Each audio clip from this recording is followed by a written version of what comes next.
좋습니다. 임차권 양도와 임차물 전대인데 임차권 양도, 임차물 전대 개념이 조금 달라요. 약간 다르니까 이것만 좀 구분을 먼저 할게요. 임차권을 양도한다는 얘기는 임대인이고 임차인이라고 할 때 임차인이 자신의 임차권을 병에게 양도하겠다 그런 얘기예요. 양도하면 자기는 더 이상 임차인하지 않겠다라고 하는 게 임차권 양도고요. 임차물 전대는요. 갑하고 을 임대인이고 임차인이라고 할 때 임차인이 자신의 임대차 범위 내에서 다시 임대차 하겠다라고 하는 겁니다. 그럼 자기는 임차인으로서 지위를 갖게 되겠다. 그러니까 이때는 임대차와 전대차가 중첩적으로 성립하게 되는 거고요. 여기는 갑과 을 사이의 임대차가 끝나고 갑과 병 사이에 새로운 임대차가 성립하느냐 안 하느냐 그런 문제가 생기는 거예요. 임차권 양도와 임차권 양도 계약은 임차인과 임차권 양수인 사이의 계약이에요. 그래서 이게 이제 일종의 준물권 행위거든요. 둘 사이의 계약은 임대인의 동의가 있든 없든 관계없이 동의가 있든 동의가 없든 둘 사이의 계약은 일단은 유효입니다. 임차권 양도 계약은요. 둘 사이의 계약이에요. 다만 이 임차권 양도 계약 안에는 임차권 양도인이 이 양도 계약에 대해서 임대인의 동의를 받아줄 의무가 포함이 되어 있어요. 그러니까 단순히 임차권만 양도하는 것이 아니라 임차권 양도에 대해서 가서 임대인의 동의를 받아다 줄 의무까지 포함이 되어 있는데 혹시 임대인이 동의하지 않는 경우에는 그런 임차권 양수인이 이 계약을 해제해 버릴 수도 있습니다. 임차물 전대도 마찬가지예요. 임차물 전대 계약도 둘 사이의 이 계약은 임대인의 동의가 있든 없든 관계없이 둘 사이의 계약은 무조건 유효입니다. 둘 사이의 계약은 유효고 이 계약 안에도 임차물 전대에 대해서 임차인이 임대인의 동의를 받아줄 의무가 있어요. 이 계약 안에는. 근데 계약의 내용에 따라서 동의를 못 받아주면 전차인이 이 전대차 계약을 또 해제해 버릴 수도 있습니다. 그래서 이 계약 자체는 임대인의 동의 유무를 불문하고 무조건 유효다라고 하는데요.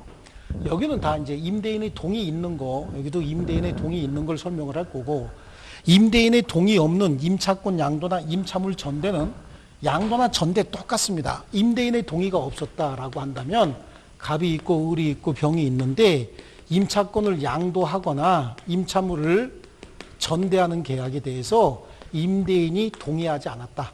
그럼 임대인은 사용 수익하고 있는 병이 누군지 모를 수도 있어요. 그냥 몰래 조용히 했다 그런 얘기거든요. 그래요. 그래서 몰래 조용히 했으니까 병이 목적물을 사용하고 있을 때 임대인 갑이 봤을 때는 이건 무단 불법점인 거예요. 원래 이 목적물의 소유는 누구에게 있는 거죠? 임대인에게 있다. 물론 이제 소유자가 아닐 수도 있다라고 수업 시작하면서 얘기를 했지만 임대인이 사용수익을 제공해서 사용수익해라라고 하는 건 을에게 해줬는데 을이 임대인 몰래 이렇게 양도해서 목적물 현재 사용수익하고 있는 건 병이라고요. 그럼 갑이 한번 가봤을 때 임차인이 아닌 다른 사람이 사용수익하고 있다. 임대인 시각에서 봤을 때는 이거는 뭡니까? 무단 불법점인 거죠. 그럼 무단 불법점이하고 있으니까 임대인이 취할 수 있는 태도는 두 개입니다. 임대인이 취할 수 있는 태도는 두 가지 중에 하나를 취하는 겁니다. 임대차 계약을 해지해버립니다. 임대차 계약을 해지해버리면 남은 기간 동안 임대차 기간 오늘 해지했습니다. 이 기간 동안 차임을 못 받죠. 이 차임에 대해서 불법행위에 의한 손해배상을 청구해버리는 경우가 하나가 있고요. 아니면 병이 사용수익하는 걸 그냥 묵인해버리고 계속해서 차임받는 방법이 있습니다. 차임을. 그래서 무단양도 또는 무단전대의 경우에도 그 계약 자체는 유효고 다만 그 임차권 양수인이나 임차물의 전차인이 목적물 사용 수익하는 건 임대인 시각에서는 무단 불법점이기 때문에 임대인은 임대차 계약을 해지하고 남은 기간 동안의 차임에 손해배상을 청구하거나 아니면 해지하지 않고 계속해서 차임받고 묵인해 주는 방법 두 가지 하나가 있습니다. 그런데 우리 책으로 가면 580페이지 임차인은 임대인 동의 없이 권리를 양도하거나 임차물을 전대하지 못하는데 전항의 규정에 위반하게 되면 임대인은 계약을 해지해 버릴 수 있다라고 되어 있잖아요. 그래서 오른쪽 페이지 민법의 태도보다는 임차권의 양도 이 민법의 태도 봅니다. 거기 민법은 원칙적으로 양도 전대를 금지하고 동의가 있는 경우에만 유효한 것으로 하고는 있지만 629조는 강행 규정이 아니므로 임대인의 동의를 요하지 않는다는 특약은 언제나 유효다라고 하는데, 이건 지금 서술이 조금 좀 헷갈리게 되어 있는데, 그게 아니라 법조문을 잘 보시면 임차인은 임대인 동의 없이 그 권리를 양도하거나 임차물을 전대하지 못한다 해놨는데, 제2항에 이를 위반하면 임대인이 계약을 해지한다. 그러니까 위반한 경우에는 해지 대상인 것이지 전혀 못한다는 뜻은 아닌 거예요. 그러니까 위반하게 되면 해지한다는 얘기입니다. 그리고 임차권 양도입니다. 임차권 양도의 요건, 양도인과 양수인은 누굽니까? 임차인과 그 양수인 병이 되는 겁니다. 그래서 양도계약인데, 밑에 이제 임차권 양도의 법률관계, 임대인의 동의 없는 임차권 양도, 임차인과 양수인 사이의 관계는 누구죠? 을과 병 사이의 관계를 얘기하는 겁니다. 그래서 임차권 양도계약은 당사자 사이에는 유효입니다. 이게 전대차가도 똑같습니다. 임차인은 임대인의 동의를 얻어줄 의무를 부담한다. 예, 임대인의 동의가 없는 한 임차인은 담보 책임을 진다. 그리고 임대인과 양수인 사이의 관계, 이때 임대인이 얘 봤을 때는 무단 불법 점유 중이다 이렇게 얘기를 했죠. 그래서 양수인은 임대인에게 임차권 주장하지 못합니다. 목적물에 대한 점유 사용은 불법 점유가 된다. 그래서 임대인은 목적물을 임차인에게 반환할 것을 청구할 수 있고, 임대차 관계가 해지되지 않는 한 임대인은 양수인에 대해서 불법 점유를 이유로 손해배상을 청구하지 못한다. 그런데 지금 서술 자체를 이렇게 얘기를 해야 됩니다. 책에 있는 방법 말고 얘가 행사할 수 있는 권리는 두 개다. 임대차 계약을 해지하고 남은 기간 동안 손해배상을 청구하거나, 임대차 계약을 해지하지 않고 계속해서 차임을 받거나. 임대차 계약을 해지하지 않으면 손해배상을 청구할 방법이 없잖아요. 왜요? 계속해서 차임받고 있죠. 그러니까 손해배상을 청구할 수 없다라고 하는 거고요. 넘겨보시면 임대인과 임차인 사이의 관계, 이 두 사람 사이의 관계예요. 이 두 사람 사이의 관계는 임대인 시각에서 봤을 때는 네가 사용수익해라 그랬더니 지가 사용수익하지 않고 병에게 사용수익을 제공해 준 거니까 배임행위에 해당하는 겁니다. 그래서 임대차 계약 해지 사유에 해당합니다. 그래서 임차인의 무단 양도로 임대인은 계약을 해지할 수 있다라고 하는 거고요. 자, 임대인의 동의 있는 임차권의 양도입니다. 그래서 양도인은 임대차 관계에서 벗어나게 된다. 자, 임대인의 동의가 있는 임차권의 양도는 동의했대요. 동의했으면 그럼 나는 임대차에서 빠지고 얘가 임차인이 됩니다. 그럼 둘 사이에 새로운 임대차 관계가 형성하게 되는 겁니다. 그 다음에 오른쪽으로 가면 이제 전대차가 나오죠. 전대차 계약도 똑같습니다. 전차인과 임차인과 전차인 사이의 계약인 거예요. 이게 전대차 계약이요. 그래서 전대차에 따른 법률관계, 임대인의 동의 없다. 임대인의 동의 없으면 임차권 양도나 임차물 전대나 똑같습니다. 완전히 똑같습니다. 그래서 임대인과 전차인 사이의 관계, 즉 임대인과 전차인 사이의 관계가 아니라 전대인과 그 임대인 지우셔야 됩니다. 전대인과 전차인 사이의 관계, 전대인이 임차인 얘기하는 거거든요. 전대인과 임차인 사이의 관계요. 전대차 계약은 유효입니다. 그래서 임차인, 그 임차인이 누구죠? 전대인 얘기하는 거예요. 임차인이 전대인이에요. 임차인은 임대인의 동의를 얻어줄 의무를 부담하는 거고, 임대인과 전차인 사이의 관계, 이제 얘하고 얘 둘 사이의 관계예요. 얘 무단 불법 점유가 된다 그랬죠? 그래서 전차인은 임차권 가지고 임대인에게 대항할 수 없고, 전차인은 무단 불법 점유가 됩니다. 그리고 임대인은 소유권에 대한 방해 배제 청구할 수 있겠으나 임대차 계약이 존속하는 한 손해배상은 청구하지 못한다. 자, 임대차 계약을 해지하고 남은 기간 동안에 못 받은 차임을 손해배상을 청구하거나, 아니면 해지하지 않고 계속해서 차임을 받거나, 해지하지 않고 계속해서 차임을 받으면 손해는 없는 거기 때문에 손해배상을 청구할 수는 없다. 그런 얘기예요. 자, 그리고요. 그래서 밑에 보면 임대인과 임차인 관계는 전대로 인하여 아무런 영향받지 않습니다. 따라서 임대인은 임차인에게 계속해서 차임을 받을 수 있는 거죠. 예, 자, 넘겨보십니다. 임대인의 동의가 있는 전대차 관계, 이게 이제 조금 복잡해요. 전대차의 관계에 있어서 임대인이 동의를 했다. 그러면 아까 제가 처음에 말씀드린 것처럼 임대차도 유효고 전대차도 유효가 된다. 그 임대차 계약은 갑하고 을 사이의 계약이고, 전대차 계약은 을과 병 사이의 계약이거든요. 그런데 임대인의 동의가 있으면 이상한 법률관계가 하나 형성이 되는데, 전차인 병은 사용수익과 관련된 의무는 임대인에게 직접 부담해요. 그런데 권리는 임차인인 전대인에게만 권리를 행사할 수 있는 이런 법률관계가 형성이 돼요. 그럼 전차인으로서 의무가 뭐냐? 우리 앞에서 봤듯이 차임 있죠. 차임도 임대인에게 직접 지급하면 전대인에게 지급할 차임 지급 의무를 면하게 되는 거고, 임대차가 끝나면 목적물의 반환도 임대인에게 직접 하면은 전대인에게 목적물 반환 의무를 면하게 됩니다. 그래서 임대차와 전대차가 둘 다 중첩적으로 성립한다라고 하는 내용이 나오는 거예요. 그래서 여기 임대인의 동의 있는 전대차, 임차인과 전차인 사이의 관계, 계약의 내용에 따라서 결정이 되는 거고 임대인과 임차인 사이의 관계도 아무런 영향을 받지 않습니다. 임대차, 전대차 중첩적으로 성립하는 거예요. 그럼 오른쪽 페이지에 임대인과 전차인 사이의 관계죠. 이네 둘 사이의 관계요. 전차인은 용익권능을 임대차 관계에 의해서 적법하게 갖게 되는 거고요. 임대인 보호를 위한 예외 규정이 있다라고 하는데 전차인은 임대인에서 직접 의무를 부담한다. 의무는 직접 부담한다죠. 또한 전차인은 임차인에 대한 차임 지급으로 임대인에게 대항하지 못한다. 그 말의 의미는 전차인에게 차임을 지급하는데 임대인이 또 달라고 하면 임대인에게 또 줘야 된다는 얘기예요. 전차인을 보호를 위한 특별한 규정이 있는데 전차인의 권리는 확정적으로 전차인은 권리를 취득하게 되는 거고요. 그 다음에 임대인의 전차인에 대한 해지 통고. 이건 뭐냐면 여기 다시 한번 보면 요 임대차와 전대차가 독립적으로 각각 중첩적으로 성립하는 거기 때문에 혹시 이 임대차가 기간 정함이 없는 임대차였다. 그럼 기간 정함이 없는 임대차 임대인이 해지 통고를 하게 되면 6개월 있다가 임대차가 종료가 돼야 되는데 전대차에 대해서 지가 동의했으니까 이 해지 통고에 관해서 여기다가도 같이 통지를 해줘야 된다는 얘기예요. 그래야 이게 소멸하는 거지. 여기다 통지하지 않으면 전대차는 소멸하지 않습니다. 그래서 전차인에 대한 해지 통고고요. 전차인의 지상물 매수 청구권은 자 여기다가 이제 하나 더 그리는데요. 자 토지 임대차였어요. 그리고 토지 전대차였다. 그러면 이 토지의 사용 수익은 전차인이 사용 수익하고 있었던 거예요. 임차인이 사용 수익하는 게 아니라 임차인이 자기 범위 내에서 자기 임대차 범위 내에서 얘한테 사용 수익하라고 했으니까 혹시 여기 지상에 건물이 하나 지어져 있었다. 그럼 이 건물은 아마 병이 지은 건물일 거예요. 그런데 임대차도 끝났고 전대차도 기간 만료 등으로 소멸했는데 지상 건물이 현존하고 있답니다. 현존하고 있는 경우에 둘 다 만료됐는데 이때 임대차가 끝났고 전대차도 끝났을 때 이때 전차인은 임대인에게 전대차와 동일한 조건으로 나에게 임대해 주시오라고 요구할 수 있어요. 임대 청구할 수 있고 임대 청구에 대해서 갑이 혹시 거절하게 되면 그럼 지상물 당신이 사시오라고 지상물 매수 청구권 행사할 수 있다. 임대차에서 토지 임대차에서 임차인이 행사할 수 있는 지상물 매수 청구권을 전차인도 그대로 행사할 수 있다라고 하는 거예요. 그래서 거기에 전차인의 지상물 매수 청구권, 건물 기타 공작물 소유 또는 식목 체험 목적을 목적으로 한 토지 임차인이 적법하게 토지를 전대한 경우에 임대차와 전대차가 동시에 만료돼서 소멸하고 지상 건물이 현존한 때 전차인은 임대인에게 전대차와 동일한 조건으로 임대할 것을 임대 청구하는 거예요. 임대. 나에게 직접 해라.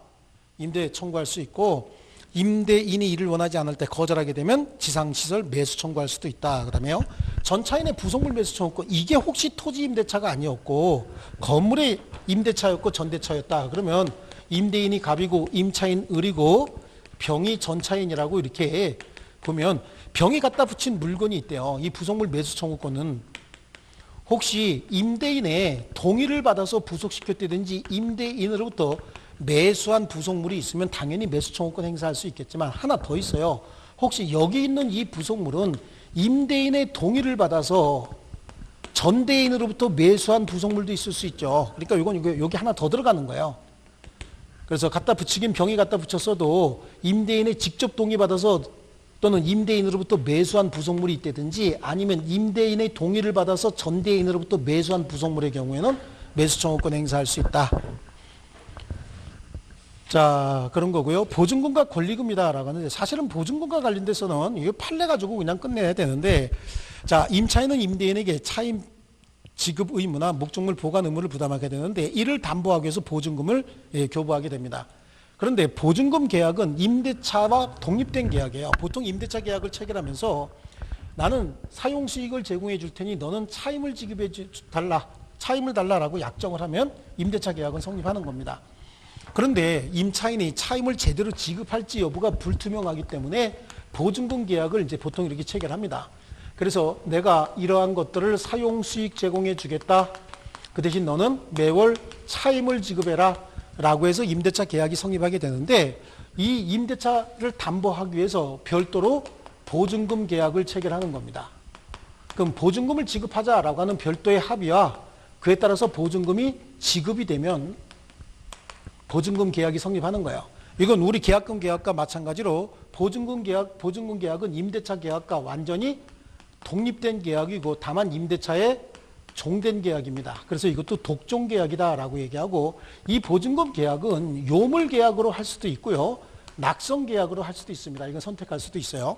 이게 이제 보증금 계약이다라고 해서 보증금 계약은 보증금은 보증금 계약에 의해서 수수가 된다. 그래서 임대차 계약이 종된 계약이고 요물 계약이다라고 하는데 이거 요물 계약이라 요물로 할 수도 있고 낙성으로도 할 수 있다라고 해야 됩니다. 반드시 요물 아닙니다. 그리고 반드시 금전 기타 유가물의 교부가 있어야 성립한다라고 하는데 그게 아니에요. 보증금 계약은 요물 계약으로 했을 때 반드시 지급해야 되는 거고 보증금 지급하자라고 하는 약속만 가지고도 보증금 계약 체결할 수 있습니다. 자, 그다음에 그러면 이 보증금이라고 하는 건 도대체 어떤 역할을 하냐? 임대차 존속 중에 임차인의 모든 채무를 담보하는데, 자, 예를 들면 임대차 기간 중이다. 그리고 임대차가 만료가 됐다. 임대차 기간 중에 임차인은 임대인에게 차임을 지급해야 되죠. 기타 약정한 채무 등이 있을 텐데 차임 채무와 기타 채무가 있는데 보증금은 지금 임대인이 가지고 있어요. 임대인은 자기가 가지고 있는 보증금 가지고 임대차 기간 중에 차임 연체된 차임에 대해서는 변제 충당할 수 있어요. 이거 가지고는요. 그런데 기타 채무에 대해서는 변제 충당할 수 없습니다. 그러니까 쉽게 얘기해서 이거예요. 보증금이 지급된 임대차 계약서에서 계약 시 임차인이 차임을 연체하게 되면 임대차 기간 중에 임대인은 보증금에서 차임을 깔 수 있다는 얘기예요. 하지만 임차인은 임대인에게 보증금이 있으니까 야 차임 좀 보증금에서 충당해라 라고 요구할 수는 없는 거예요. 그럼 조금 더 쉽게 얘기하면 임대인은 보증금에서 연체된 차임을 어떻게 한다? 깐다 그러고 깔 수 있죠. 그런데 임차인은 연체된 차임 채무도 마찬가지입니다. 보증금에서 까라고 못한다는 얘기예요. 아시겠습니까? 조금 쉽게 얘기하면 그러면 임대인은 어떻게 한다? 야, 너 보증금에서 깐다. 그리고 연체 차임 까버릴 수 있어요. 근데 기타 채무는 까지 못한다고 얘기를 했죠. 그런데 임차인은 보증금에서 차임 좀 까시죠? 라고 하지 못한다. 라고 하는데 이게 임대차가 끝나면 상황이 달라요. 임대차가 끝나고 나면 임대차 관계에서 발생한 모든 채무 다 임차인이 야, 보증금에서 까! 라고 할 수도 있고 얘는 당연히 깝니다. 얘도 당연히 할 수 있어요. 그래서 임대차가 끝나서 목적물 반환할 때까지 임대차 관계에서 발생한 모든 채무를 보증금에서 담보하게 되어 있습니다. 아시겠죠? 그래서 임대차 계속 중이냐 임대차가 종료되고 난 다음이냐 요거에 따라 달라지는 거예요. 그래서 보증금은 임차인의 모든 채무를 담보한다. 그래서 보증금은 차임의 부지급이죠. 불지급이 아니고 부지급.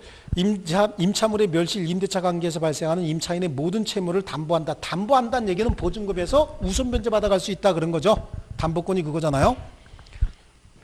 그래서 임대차 존속 중에도 임대인은 보증금에서 연체 차임에 충당할 수 있고 충당하지 않고 임차인에게 계속 청구할 수도 있다. 그리고 임대차 관계에서 임차인의 모든 채무는 임대차 관계 종료 후 목적물이 반환될 때 특별한 사정이 없는 한 별도의 의사표시 없이 보증금에서 당연히 공제가 된다. 자, 그 다음에 동시이행 관계인데요. 그러면 여기서 보세요. 임대인은 보증금 돌려줄 때 뭘 받습니까? 목적물 돌려받는 거죠. 그래서 목적물 반환과 보증금 반환은 무슨 관계에 있다? 동시이행 관계에 있는 겁니다. 그래서 동시이행 관계에 있다. 뭐 그 나머지 금액 같은 건 특별히 보실 필요 없습니다. 동시이행 관계에 있다라고 하는 의미만 아시면 되는 거고요. 권리금은 우리 상가건물 임대차에서 보시면 되니까 여기서 안 보셔도 관계없어요. 그 다음에 넘겨보시면 588페이지에 임대차 종료가 나오죠. 임대차 종료는 자 머릿속으로 한번 먼저 생각하는 거예요. 임대차가 왜 끝날까요? 기간이 만료되면 끝나겠죠. 임대차가요. 그런데 중간에 임대차가 끝나는 경우도 있어요. 어떤 경우냐면 기간 정함이 없는 임대차, 임차인도 임대인도 각각 해지 통고할 수 있죠. 임차인이 해지 통고하면 어떻게 해요? 기간 정함이 없는 임대차, 임대인도 임차인도 각각 상대방에게 임대차 해지하겠다라고 통고할 수 있잖아요. 이때 임대인이 하면 6월, 임차인이 하면 1월이라 그랬죠. 600이 1은 5니까 동산의 경우 5다. 그래서 이게 임자같이 보이죠. 그렇죠? 그래서 이렇게 해서 기간 정함이 없는 임대차. 기간이 만료가 됐을 때도 임대차는 종료가 되는 거고 기간 정함이 없는 임대차는 이렇게 종료가 되는데 또 중간에 해지하는 경우가 이게 있어요. 임차인이 왜 임대차 계약을 해지할까요? 아니면 임대인은 임대차 계약을 왜 해지할까요? 임차인이 임대차 계약을 해지하는 이유는 임차인이 사용 수익을 제대로 하지 못하니까 임대차 계약을 해지하겠죠. 임차인 과실 없이 목적물 일부 또는 전부가 멸실돼서 임대차 목적을 달성할 수 없다. 그럼 임차인 계약 해지해야 됩니다. 또는 임대인이 보존 행위를 함에 따라서 임차인이 사용 수익하지 못하게 생겼다. 그럼 그것도 해지해야 되죠. 그리고 임대인은 언제 해지하느냐? 임차인의 의무 불이행이 있었다는 얘기예요. 채무 불이행. 차임을 연체하고 있다. 2기 이상 차임을 연체하고 있다. 무단 양도 내지는 무단 전대했다. 그럼 임대인이 계약을 해지하는 겁니다. 그래서 존속기간이 만료와 해지 통고 금방 얘기한 거고요. 오른쪽 페이지에 해지입니다. 해지. 임대인이 임차인 의사에 반하여 보존행위했다. 그럼 임차인이 해지하겠죠. 또 임차인 전부 또는 일부가 임차인 과실 없이 일부 멸실해서 목적을 달성할 수 없다. 그러니까 거기 가나는 임차인이 해지하는 거예요. 사용수익하지 못하니까. 그 다음에 다라 같은 경우는 뭐예요? 임대인 동의 없이 양도 전대 있었다. 이건 임차인이 위반했죠. 이건 임대인이 해지하는 거죠. 그 다음에 차임 연체액이 2기 차임액에 달하는데 그거는